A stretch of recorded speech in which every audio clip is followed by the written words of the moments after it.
What is going on, Notre Dame fans? Mike Singer and Tim Hyde live on the Blue and Gold YouTube channel.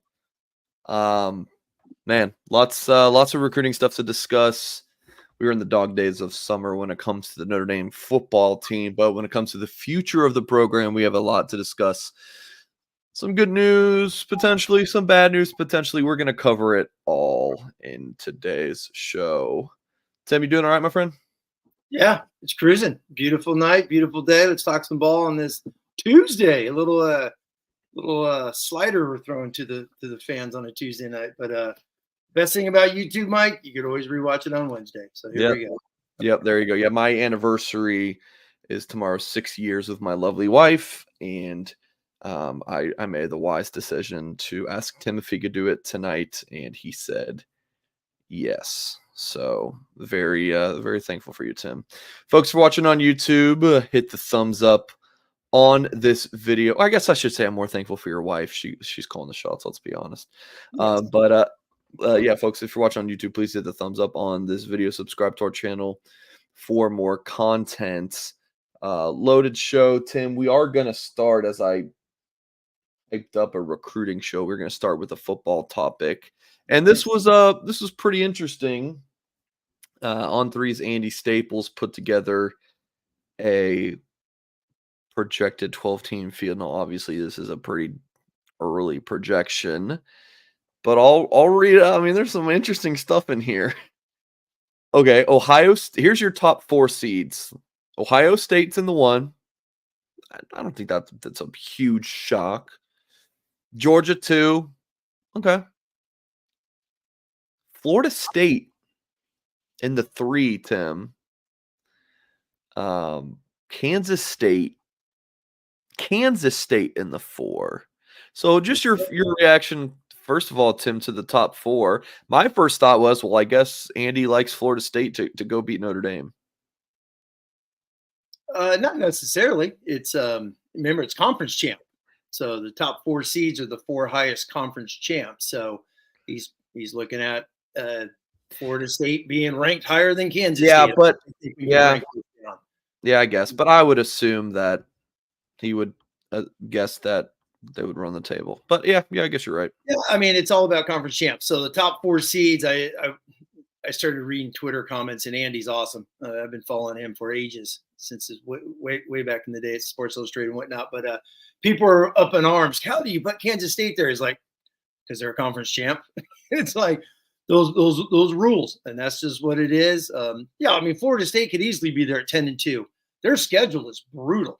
You start breaking it down off of the Football Power Index, which is ESPN's latest things, and man, they play a lot of ranked teams this year. So they will be very deserving at a 10-2 ACC champ being in that top 4. K-State, Mike, I mean, I think I've mentioned this 100 times here on the last month.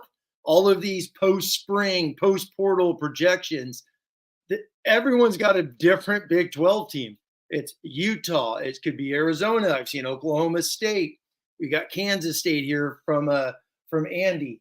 Who is ESPN's? I think ESPN had Kansas. Kansas is the highest ranked. You know, they put all their computer junk, all those things the ESPN metrics does.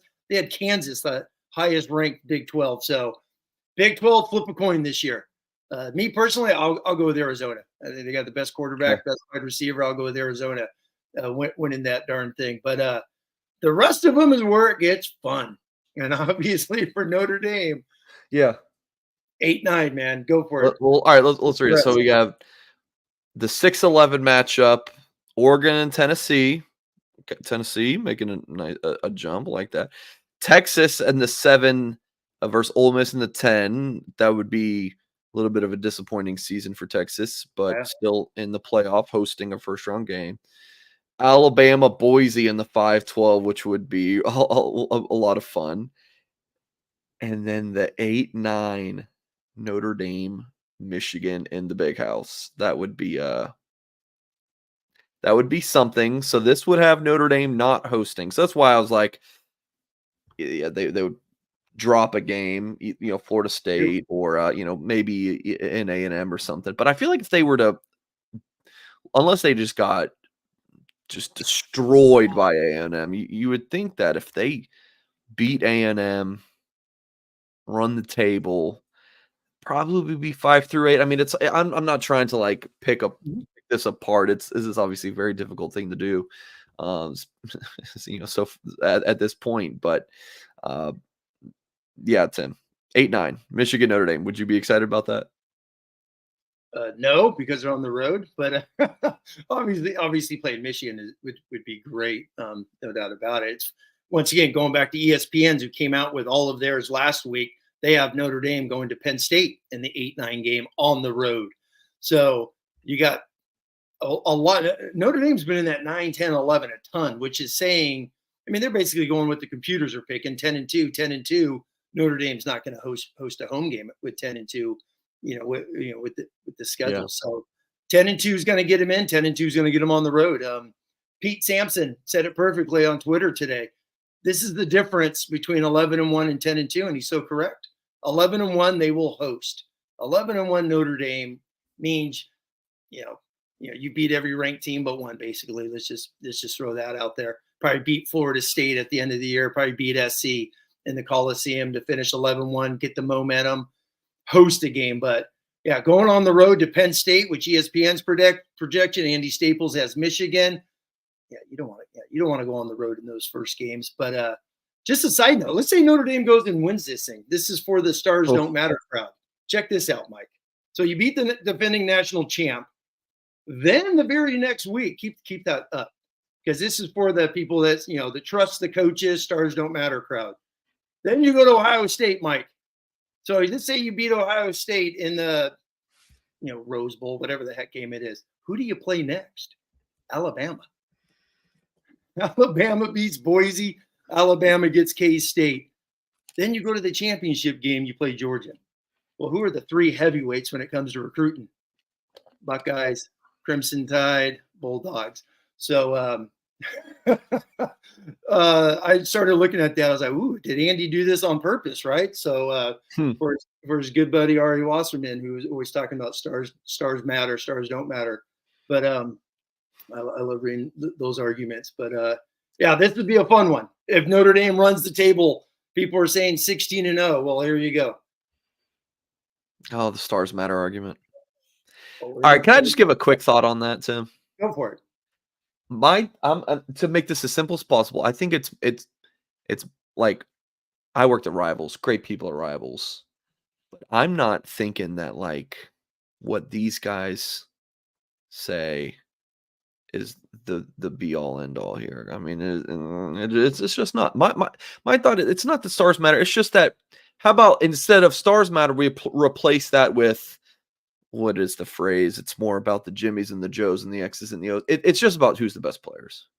You don't need some rocket scientist to be able to tell you that, Trevor Lawrence is, one of the best quarterback, so that's my quick take on it. So, okay, I like to go to Notre Dame. This was last year when we look at Notre Dame. Obviously, Louisville was a buzzsaw, ambush for all the military vets out there. They got ambushed in Louisville. But man, look at the two other games they lost to, Mike. Clemson, their 5 stars made plays. Defensive end, another D tackle inside killed them. The 5-star quarterback made a couple plays. Ohio State, 5-star wide receiver. 5-star DN who has the tip. The 5-star quarterback who makes the big throw on 3rd and 18. Yeah. I'm just saying, when it came push comes to shove, players, their 5 stars made plays when it mattered at those games. So, yeah, the stars don't matter, but it sure does seem like, a lot of times you're saying it doesn't. No. I'm just saying it's all about the best players making impact plays. The Joes are those 5 stars, and those 5 stars are going to the same programs over and over again. So right. I just exactly. So I like all I'm saying is Andy Staples lined that thing up, and I'm like, holy crap! Boom, boom, boom, boom to win a national title. So they don't have, obviously that's just a projection, a prediction. We're just having fun with it and stuff of that nature. So, and one from there, someone says, who won the national championship? Yeah, a program that has an NFL head coach. So that's who won it. Yeah. with a 5-star quarterback. Uh, Wasn't JJ a 5-star on one of the services? no, I don't think so. I thought he was on Rivals. I could be wrong. I'm not sure. I don't think he was, and but regardless, so would you like Notre Dame to beat Michigan in that game? Oh, of course. I mean, that goes back. I mean, let me throw this out to everybody that rewatches, and we always get 1,000 comments, which is great. But it's like Notre Dame in this situation. If you're on the road, let's just use the 2 latest projections. Like I said, at Michigan, at Penn State in the latest ESPN computer mark. They rank 130 some odd teams now in D1. So if Notre Dame's 10-2 on the road, and they lose, is that a successful season? Now that's going to be the tipping point. So you have to win a game, correct? You think to have a true successful season going into the offseason, playoffs, which I've called is basically making a BCS game nowadays. You got 12 teams in. It's the same criteria for Notre Dame as it was in the past. But you got to win this. And we obviously haven't seen them win this since the Cotton Bowl of 93, the 1993 season. So, man, you cannot get into this thing and lose a game. That's a kick in the pants right there. Yeah. Yeah. So there you go. Projected. And and just and lastly, another thing that really pops out is the SEC. The SEC with 5, Big Ten with 3. I've been saying since this thing became official. 8, I truly believe 8 out of the 12 spots are going to go to the Big Ten and SEC. It just is. There's the mega conferences. All you have to do is look at how many ranked teams or the playoff committee likes to look at top 40. So go look at all these power rankings and look at how many teams are playing top 40 teams. Some of these guys are loaded. A&M's playing 7 teams in the top 40 this year, which is insane compared to Notre Dame's 4. So just, a few things to look at. Mark with glasses, Final Four bust. Exactly. Final Four is like almost getting to the college basketball season, right? Bam, those teams, man, you get to the Final Four, it's a hell of a season. Obviously, national championship's the ultimate goal, but that Final Four, man, that means you won 2 freaking games. All right, but into the show. Okay, but you would agree Final Four or bust. So bust being if you don't make the Final Four this year, Notre Dame, this season's a bust. Oh, I'm just saying in general for a successful season. I think Final Four, when you look at it as a Final Four. So if Notre Dame wins, let's say they go to Michigan, then they lose to Ohio State, which would suck again. So, I mean, you could say that's a solid season. Number one, as Notre Dame fans who've been around on this earth a long damn time, you finally won a big bowl game, and that would be the first round of the playoffs. That's what, that would be considered. And then you go play Ohio State in a neutral site and lose. Yeah, it sucks. But winning a game is great. Final Four is a hell of a run, man. Yeah, I couldn't say that. I want to call that a bust. Winning a playoff game is huge because just monkey off the back. Yeah, I want to scream right now because you gotta win. I mean, that's basically what the first round of the games are now. The first round of the games are the BCS New Year's 6 games. Win one, damn it. Every damn Notre Dame fan is going to be screaming at their television to win that thing. So, and that's what's going to go there. What's 12-0 in a first round loss? A kick in the pants? Because that means you lost at home as the 5th seed. That's what that would mean. Yeah, you lost to the Boise State, Memphis. And then you had the weak schedule, and everyone's talking crap. Yeah, that would. The 5-6 is perfect right there because you got that. Obviously, 5-6. That means you're playing the 3-4 seed, which is going to be a multi-loss Big 12, 2-loss ACC team, so to speak. That's perfect right there. Or it could be that SEC team that sneaks in there at the end with a couple losses that's playing hot, Oh yeah. Oh no. That's the end of it. The other end of it. Yeah, exactly. But the 5 is the ultimate. But Notre Dame's never getting a 5 unless they're 12-0. Yeah. All right, we'll move along, Tim. Notre Dame had a big official visit weekend, and I think the big news to come out of it is myself and On3's Steve Wiltfong logging a prediction for the Fighting Irish to land Madden Farimo from J. Sarah Catholic And yeah, this is a pretty big one, Tim. One of the top overall targets for the Fighting Irish, regardless of position, and has been for some time. Number 78 overall player, number 8 linebacker nationally, according to the On3 industry ranking. You were, was it last year with Kingston, Viliamalasa? You did not think he was going to Notre Dame. You were like, man, I'll believe it when I see it. You thinking the same thing about Madden here, or feel a little bit more optimistic? Well, Kingston was my dream. He was my dream to show up last year. So I don't want to, get too hyped up and burst the bubble. I want to just sit back and enjoy that popcorn popping and settling right there. But yeah, Madden's a stud, man. He's just a flat out dude. He's an athlete, play him all over the place. Mike, Will, Viper, whatever the heck you want to do him. He's a straight up dude. He's a heck of a football player, playing in the best football conference, high school league in America, in the Trinity League. This is once again going into SoCal, and you'd be stealing another dude away from SC. Tulialamaka, SC, Kingston, SC. Obviously, Madden pulling him out of there. It'd be massive.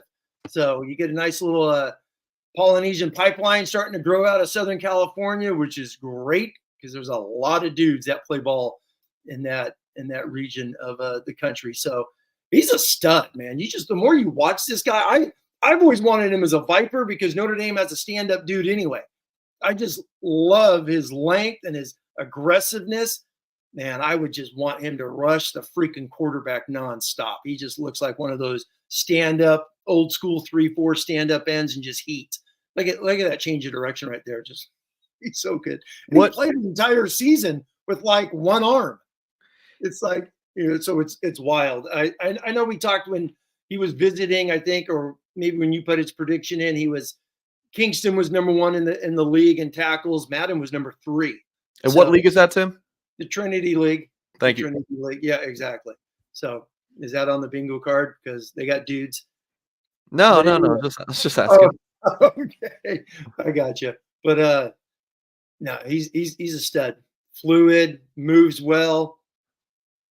Man, you hate to say he looks like Kingston, but he looks like Kingston. Kingston, he's a stud. Kingston played on the edges, straight up Mike in the middle. Madden has all those same types of characteristics and traits that he could play multiple positions. And he just keeps getting bigger. There's a picture of him on the internet. I know you saw it. Like, that dude has not missed a weightlifting session at J. Sarah this offseason. So he looks the part. And tall, long, let that dude rush would be my spot for him. Okay, so that's the difference between him and Kingston. I think Kingston is just an inside backer all the way, but I think Madden has more prototypical like NFL size, and I think that he, like, as a front 7 player, I think he might transition more into being a Viper. Do you agree, disagree?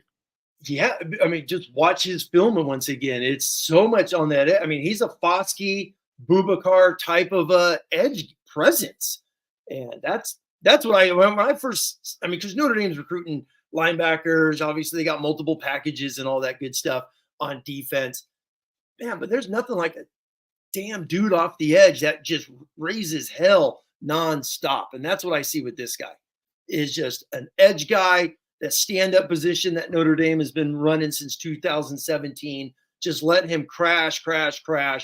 What Foskey, hoping Boubacar does. Look at that pop right there. Guy tries to pull, kick him out, knocks the hell out of him backwards 2 yards. He's I mean, he can play it all. But you're right. If he ends up being a big Mike, I just think this dude is going to be a 255-pound edge guy. Kind of like playing like Junior Seau at SC back in '89, where he just crashed like crazy back in the days for all the old guys that remember those days. But he's a special football player, fingers crossed. But he's got Ohio State still, Texas, SC's always in his ear. But Notre Dame's got so many freaking linebackers. I know we've talked about this a bunch as well. I'm talking coaches. It's like everyone on that staff's got some sort of a linebacker, right? Yeah. Ability to them. You got Ball is all Big Ten. You got Marcus Freeman all Big Ten. Al Golden coached in the NFL in the Super Bowl. Bull obviously spent through 3 or 4 years working under Saban, so now he's got all those tricks of the trade. Freeman grew up obviously under the Trestle tree, and now Luke Fickell. So Yeah. they got some linebacker guys. So be able to learn from these guys is pretty awesome.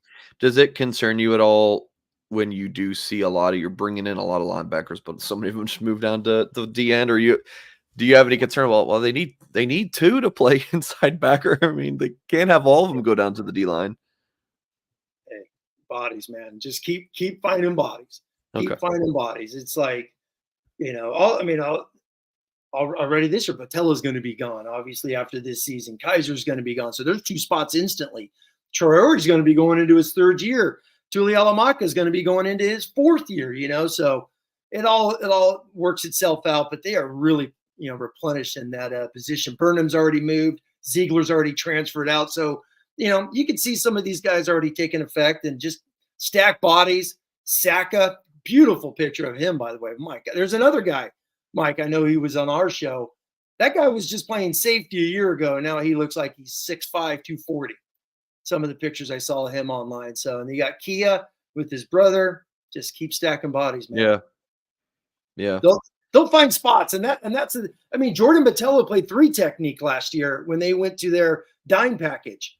So they'll move guys all over the place. That's the beauty of this Golden defense and the flexibility they have. So play them everywhere. Yeah.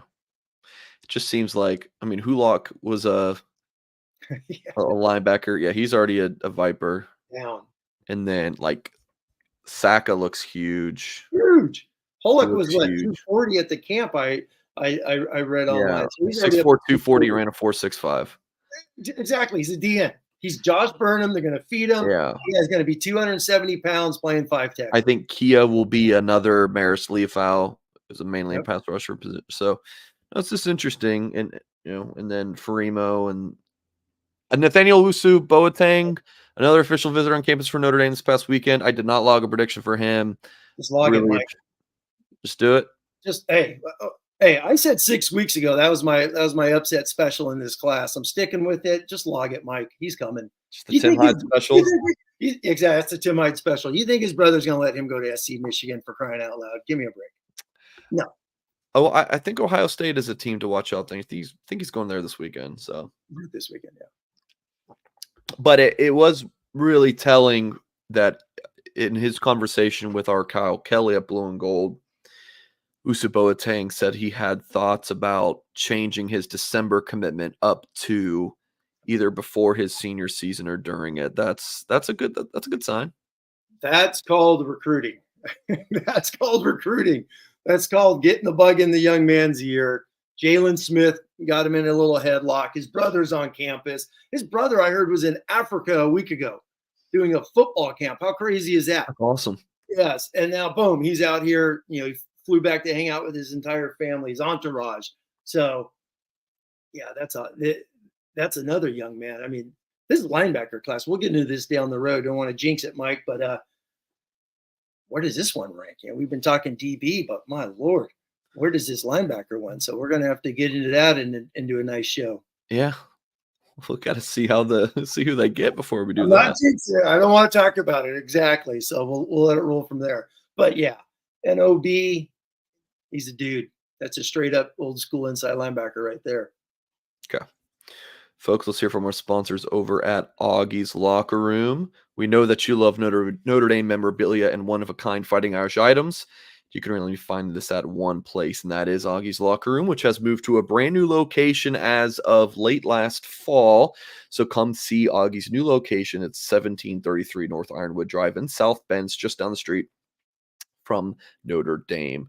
So whether you're in town for a game, driving through, stopping, whatever the case may be, you got to make time for Augie's Locker Room and check out their wide selection of Notre Dame Stadium pieces, jerseys, helmets, autographs, and one-of-a-kind Rockney items.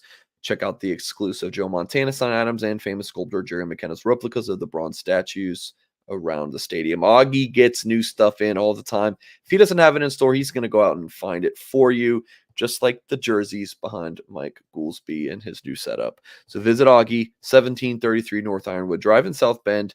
See the vintage helmet display dating back to 1890. Give Augie a call, 574-277-6363, augieslockerroom.com. All right, so I think that's pretty good news. Madden Fremo being predicted to Notre Dame. It's news. It's not finalized. We'll see where his recruitment goes from here.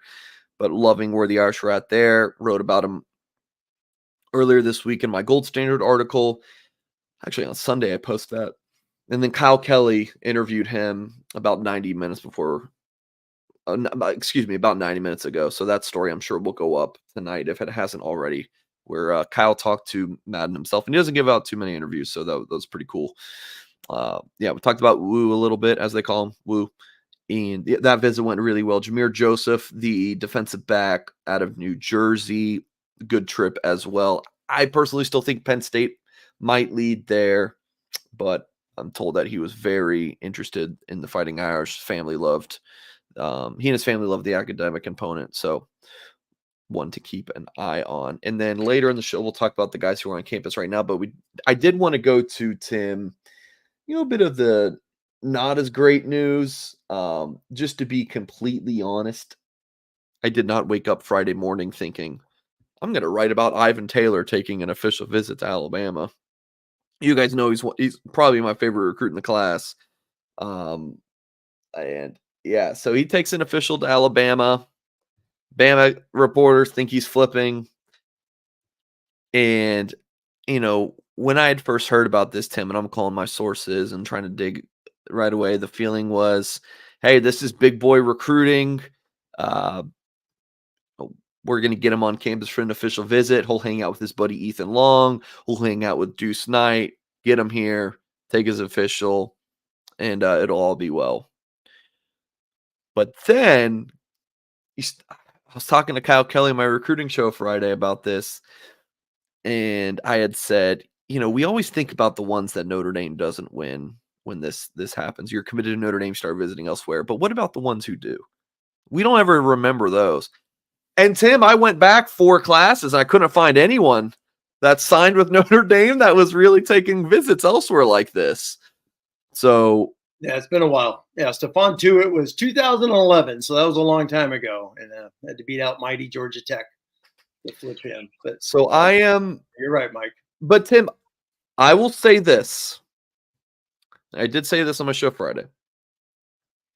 Notre Dame is in a better position to win an like this kind of recruitment, like an Ivan Taylor now, Keon Keeley, Peyton Bowen. They're better positioned to win this recruitment than they were in the 2023 cycle with Keeley and Bowen. That's what I'm being told. That's what people think, Tim, that are in the know. Yeah. So that's interesting. Okay, so there's that component. And Bama, this ain't Saban's Bama. It's a different Bama. It's something to note. It's Alabama. It's Alabama, but it's not Saban's Bama. So we'll see. I'm kind of 50-50 on what'll end up happening here. I'm gonna be honest, Tim. I was surprised, and then and we'll get your reaction here in a minute. I was surprised, and then I was like, I shouldn't have been. I should have seen this coming. I remember interviewing him after his April visit, and I asked him about other schools, and he kind of gave a very non-committal answer, and I didn't really know what to think about it. And then I just figured over time that he was just solid with the Irish, and he sets up the official. I'm like, all right, all is good. But here he is taking the officials. And I just want to say this real quick, Tim. Sometimes us media, we report things that I wish would never be reported. Like the visit policy, right? For the 2023 cycle, if you were a Notre Dame commit and you took an official visit elsewhere, the staff no longer saw you as a commit.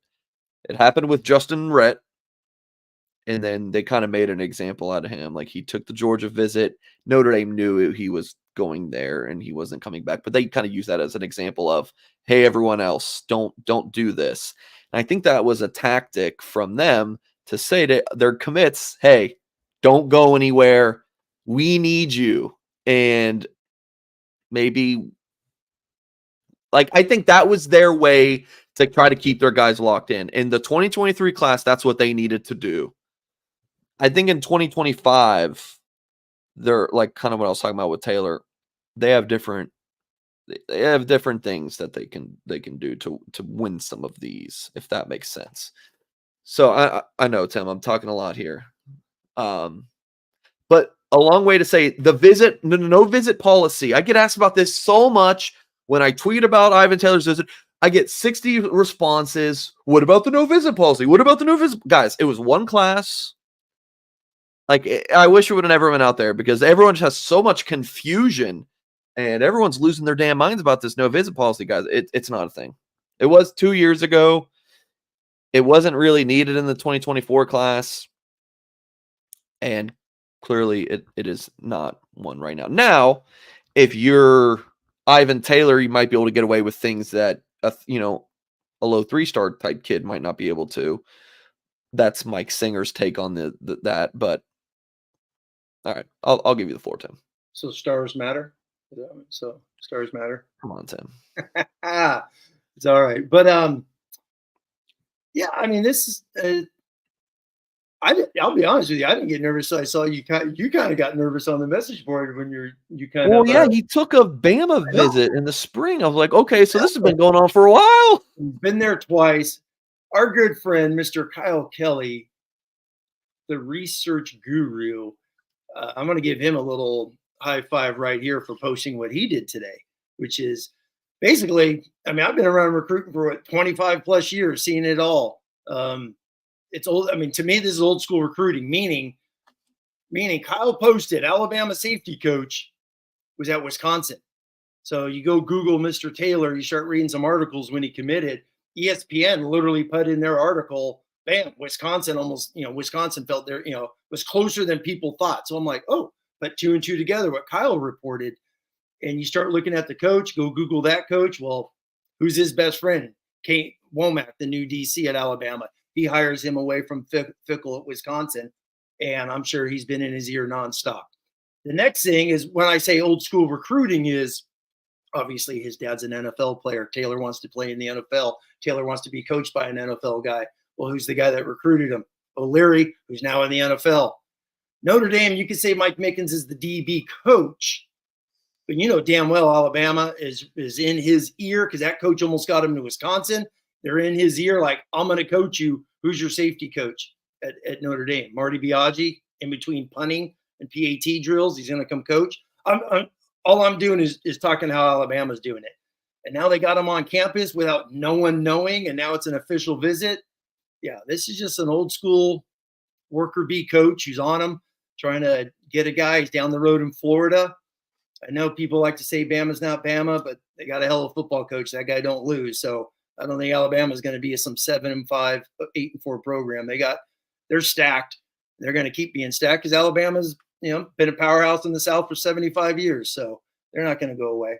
Yeah. And, that's what I looked at it. And I wouldn't jump off the cliff right now because he is coming to South Bend here in a couple of days. So I think the key, as you could talk about, Mike, is what does he do afterwards?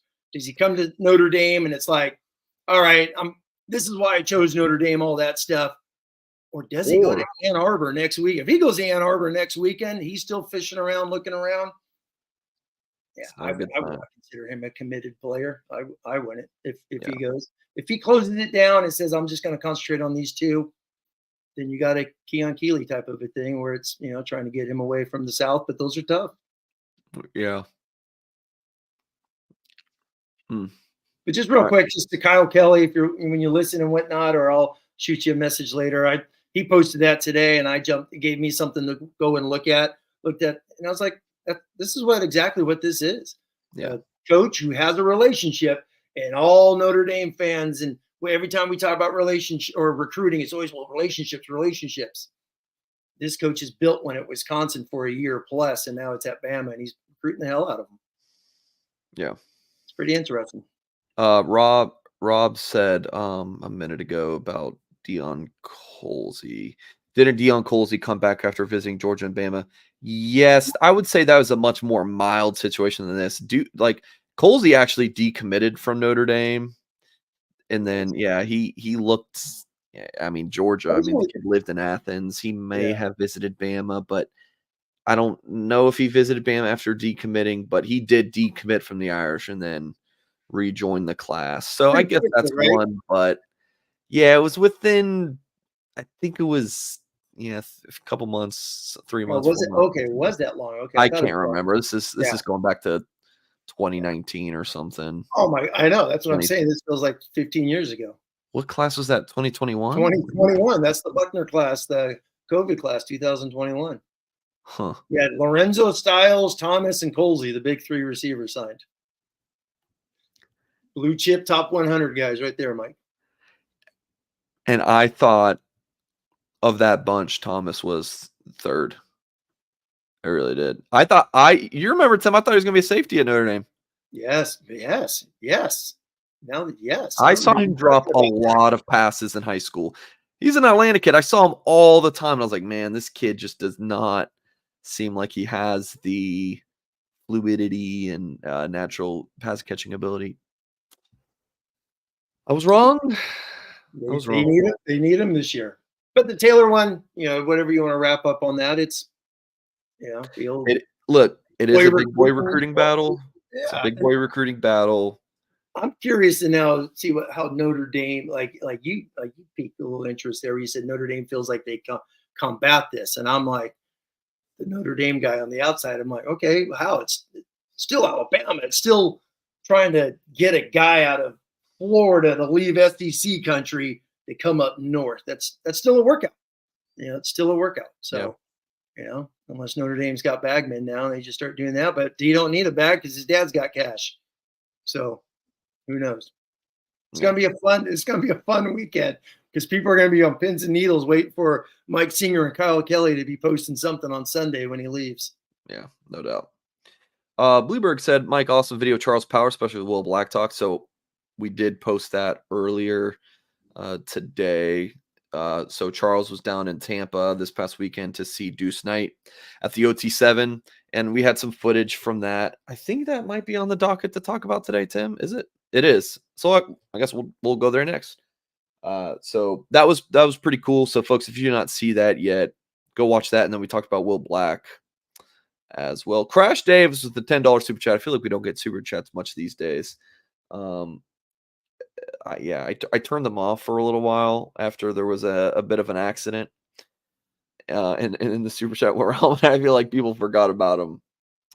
That I turned back on. But yeah, so hey, Crush Davis, really appreciate the show. It's good to see you on YouTube as well as our message board, which is, of course, blueandgold.com, the loose emoji message board.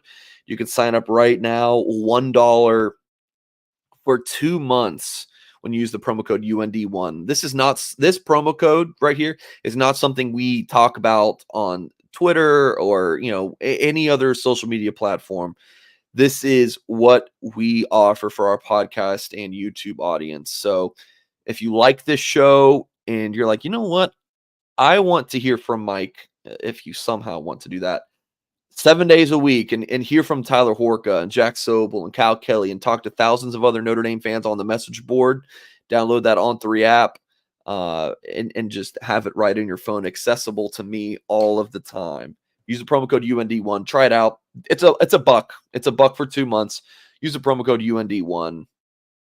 Sign up with your YouTube username or something. I'll be able to know it's you.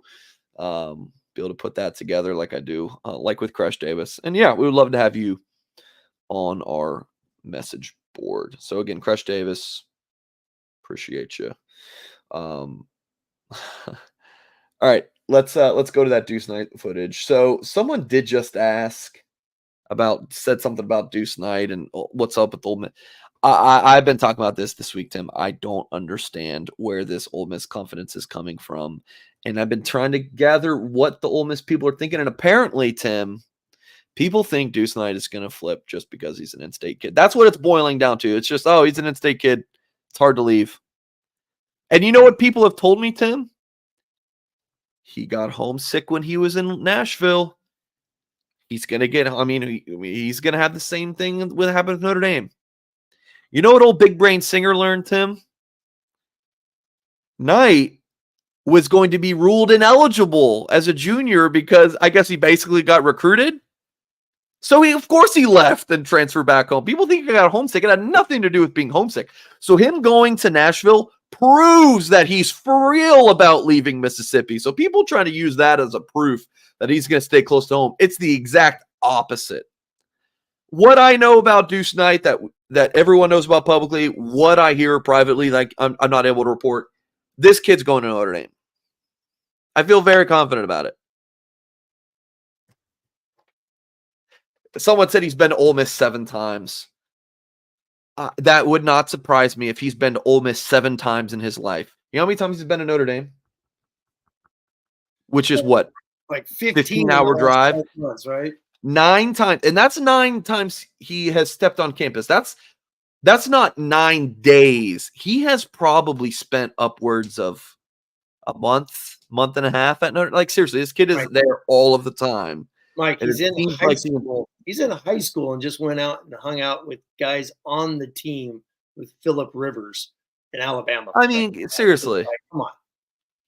He's a high school kid who just went to go throw with Phillip Rivers, Riley Leonard, CJ Carr, and 5 or 6 wide receivers. What? He's a high school kid who just went and did that. Hey, he got invited. The guys invited him. So it's not like he just drove down, hey, I'm going to go get a Slurpee. Go throw. No, they invited him and he went and showed up. Yeah, he says go Irish after videos and so hey, people just keep banging the door. Maybe he's got some hardcore, maybe he's got the inside info. Who knows, right? But oh yeah, I mean if he flips, I'm not doing the show, but on signing day, right? That would be an unreal. But this guy has done nothing but Notre Dame stuff for a year, just an absolute year. It's not like we just talked with the Taylor situation where he went to Bama without anyone knowing, and it's like he hasn't done any of that. So, Mike, he just can't. He's a committed. The guy's a top 50. He's gonna, depending on what he does at the Elite 11 in his senior year, does he jump up into the top 5 quarterback conversation for a 5-star conversation and whatnot? And he just came up to Notre Dame on his own dime to go throw with a bunch of class of 2028 guys at Irish Invasion. There's no, I mean, seriously, all these guys are reporting on him like that guy's 5 years away, 4 years away. And he's up there throwing with those guys to go get it, three extra days of working out with Coach Gino and Den Brock and sitting in the film room, having some fun learning. So, if he flips, this will be they'll make a movie of this and it will be wild. Yeah. Yeah, usually, Tim, I don't get emotionally invested. Like something happens, it's not gonna upset me with what, but let me be clear. I don't care if Deuce Knight goes to Ole Miss or Notre Dame. Like personally, that I won't lose sleep either way. But I am getting worked up about people thinking he's going to Ole Miss. I logically, if all you have is he's an in-state kid, if that's all you have, that's extremely lazy. So I was watching some of the film just on Twitter, just watching some of the clips, and and then saw some stuff on YouTube. But you go on Twitter and you start reading the comments, and every Ole Miss reporter, like when they tag a video, it doesn't matter if it's Rivals, On 3, 247, it doesn't matter. They're all saying Ole Miss target. No one says Notre Dame commit, but it's all Ole Miss target with a 45-yard post for a touch. It's like, come on, guys. So, hey, it's part of the game, right? They're out there having fun. Because Kiffin, I wouldn't be surprised if Ole Miss is like, come on, man, you got to just keep pounding this out there. We say it, we'll say it again, Mike. No one in the Deep South wants anyone going up to tiny little South Bend, Indiana. They don't. They just don't. They are going to fight like hell to block, those planes from leaving. They just are. So you just keep recruiting them and you keep buying trust in the young man. And he's coming to South Bend on his own dimes week after week. Just keep moving forward. And damn well Notre Dame's not chilling and hanging out. They're constant talking with him, watching film, probably sending him practice clips, plays already, all those things. So, hey, let Twitter, let the internet have fun. Deuce, you keep doing what you're doing. Can't wait for you to show up at Notre Dame and have a hell of a senior year and go battle to get into that national top 30, right? Well, the whole point for us to talk about Deuce was, some of his 7-on-7 clips, which, yeah, he looked amazing. I feel like so many of us say, "Y- why do we rank off t-shirts and shorts? What about real football?" Then that same person will also say, rank Deuce Knight a 5-star. He was the on-3, MVP at this. Like, all right, which one is it? I think it's somewhere in the middle. I think this was a nice little data point, Tim. He did look really good. The Elite 11 will be a big thing. And then in that video, I would definitely recommend people hearing from Charles Power on this in what I published earlier. The senior season is the biggest for him in the rankings. Oh, without a doubt. And speaking of, the underwear tournament, you go to the Elite 11 and you go work with those guys. That's fun because it's, a bunch of dudes that are all ranked, in that national top 20 battling, which is always fun to watch. Things like this, I've seen people pick apart. Well, he's throwing behind a little bit here and there. This is just 7-on-7. So there's already been a couple passes that's behind, a great wide receiver makes a play. These aren't guys he's timing with all game long or all week long and practice and stuff like that. He's getting together on the weekend and throwing the ball around, having some fun. So I've seen people nitpick like crazy some of these things.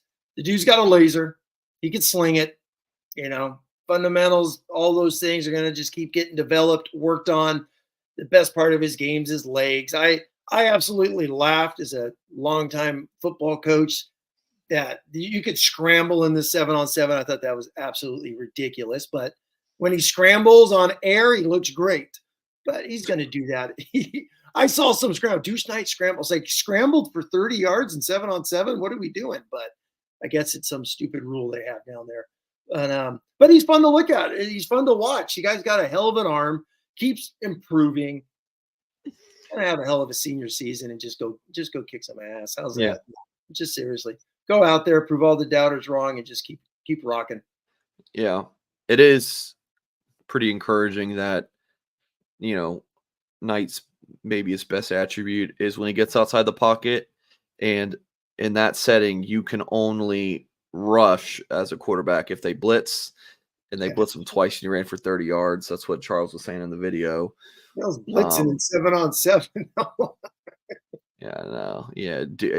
Blitz Jack Cohn. You do not blitz Deuce Knight. Hey, it's all good. It's all good. Yeah, I mean, he's got to keep improving.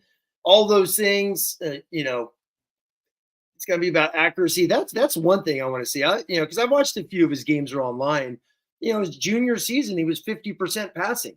But is that coming back and forth? You know what I mean? Between the two schools, is his wide receivers look like Hyde and Singer out there on the flanks? Trying to get open. It's all those things. Just watching and whatnot. His senior year is going to be a biggie for him, and his talent is. I mean, we said this when he got offered. We said this when he visited. We said when he committed. It's freakish. It's Vince. He's a lefty Vince Young type of a player. Vince Young didn't even start till he was a junior. People always forget. Now he's going to have a statue out there in Austin. So let this guy just keep improving. And when he's on that field, sky's the limit down the road at Notre Dame. Wrapping up the show, Notre Dame has quite the big midweek official visit group. Man, yeah, it's pretty important. So you got Jadon Blair, the big safety out of North Carolina, and then a pair of receivers and Dylan Robinson and John Anthony Hall.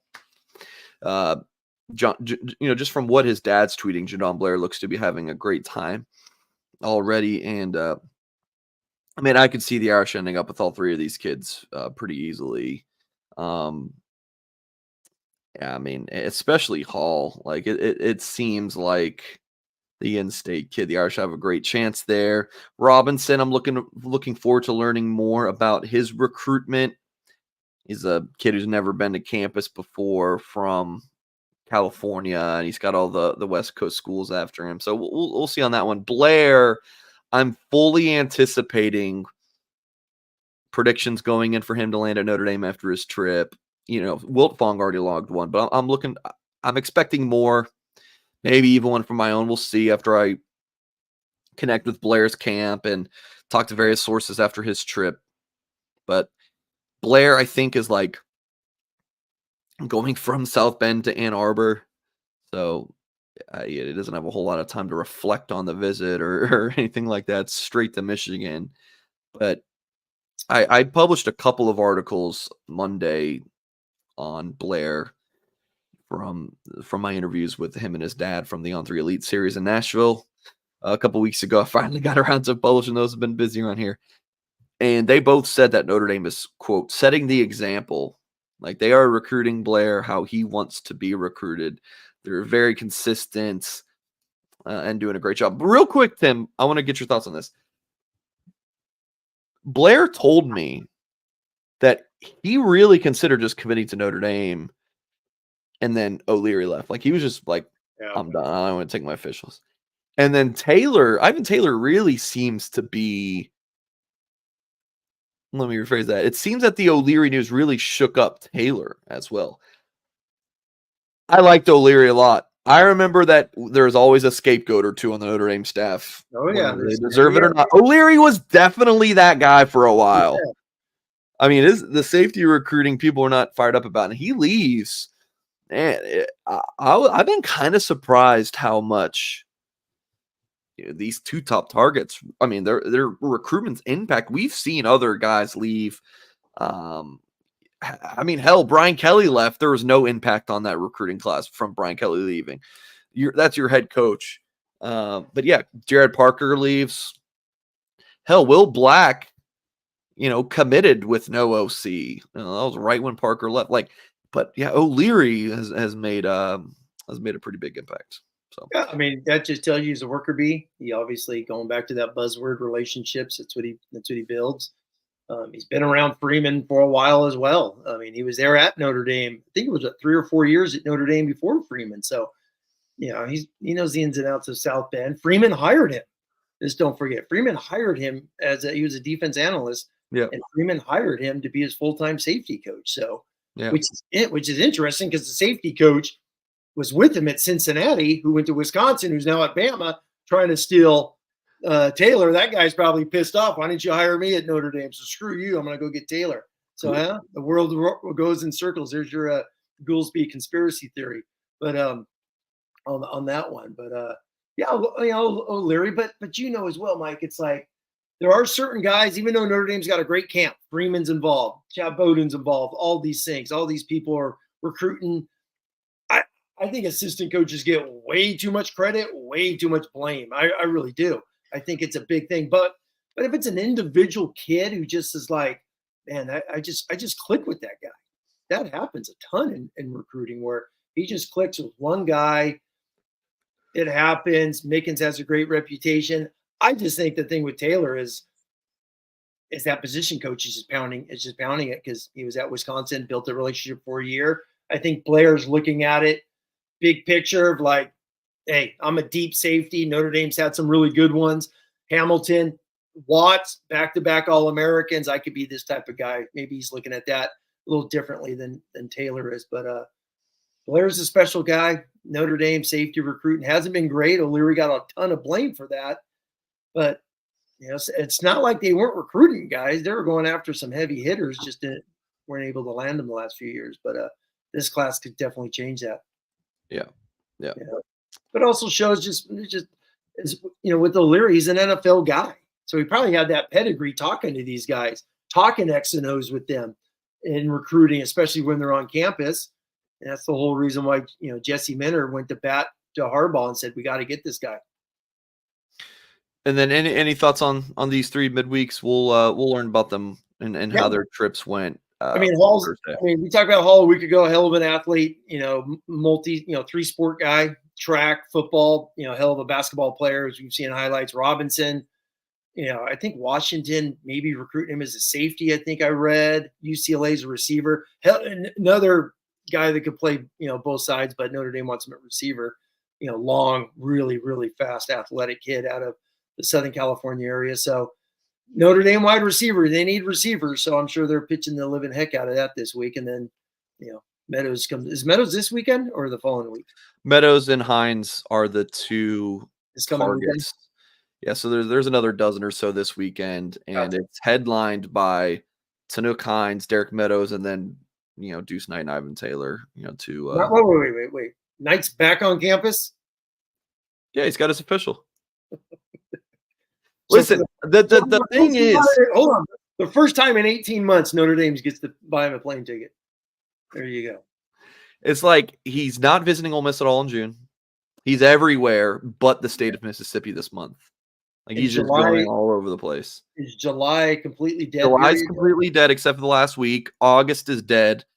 Could he go up to Ole Miss for a game or something? Sure. Go see some buddies. I don't know what else you would have going on a Saturday if he's not able to get up South Bend, but fully anticipate him to visit Notre Dame 3 or 4 times this fall. Yeah. Look, I am sure there's going to be some push from Ole Miss, like a big swing, but I don't know. I'm not really worried about it.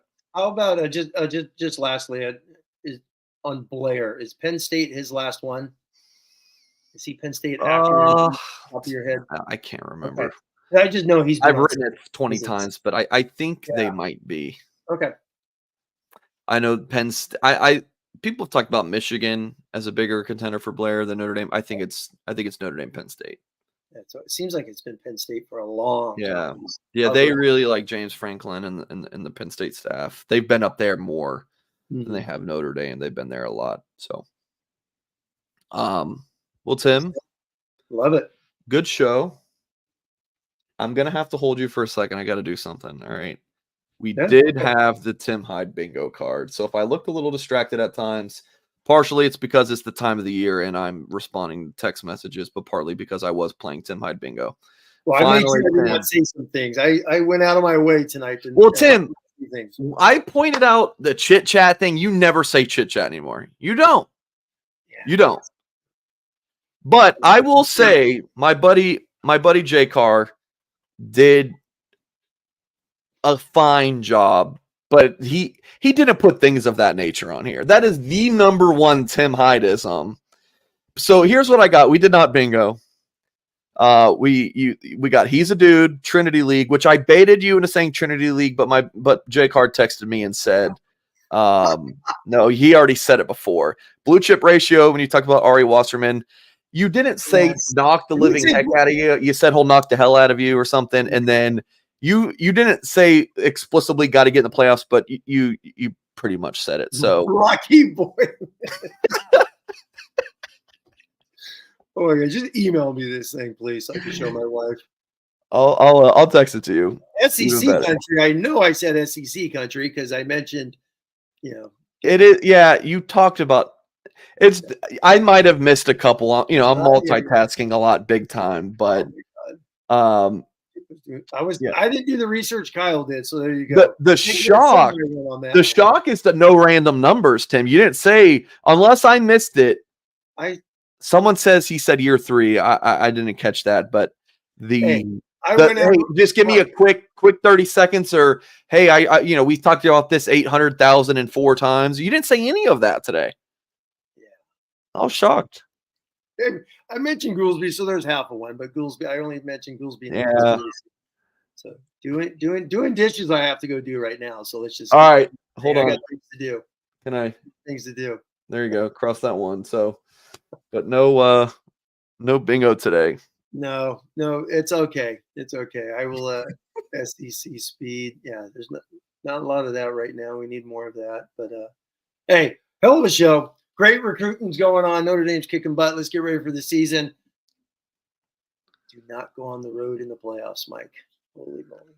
But you're an O-line junkie. You coach at the JUCO level. Hey, speaking of O-line junkie, this class of 2026 is like pig and slop, man. I can't wait till we start getting some commitments, because it's a hell of a group, man. I can't wait to start breaking down these guys. It is fun. I already got a bunch of things lined up for seriously, 2026, but we'll get into that down the road. Folks, if you haven't done so yet, please hit the thumbs up on this video. Subscribe to our channel for more content. We are going to end the show right there. Appreciate you guys tuning in. We will be back live Friday. Again, we did this episode on a Tuesday because my anniversary is tomorrow, and I made a business decision, and Tim and his wife were gracious enough to let us move this to today. So we will have tomorrow. I'll be recording with Darren Pritchett. We'll be talking about some recruiting stuff. Live show, Kyle Kelly, 1 p.m. Eastern, 2 p.m. Eastern time again. Expecting Kyle to be traveling back to South Bend. So that'll be 2 p.m. Eastern time on Friday. And make sure you go to blueandgold.com. In the meantime, you guys have a great night. We will catch you next time.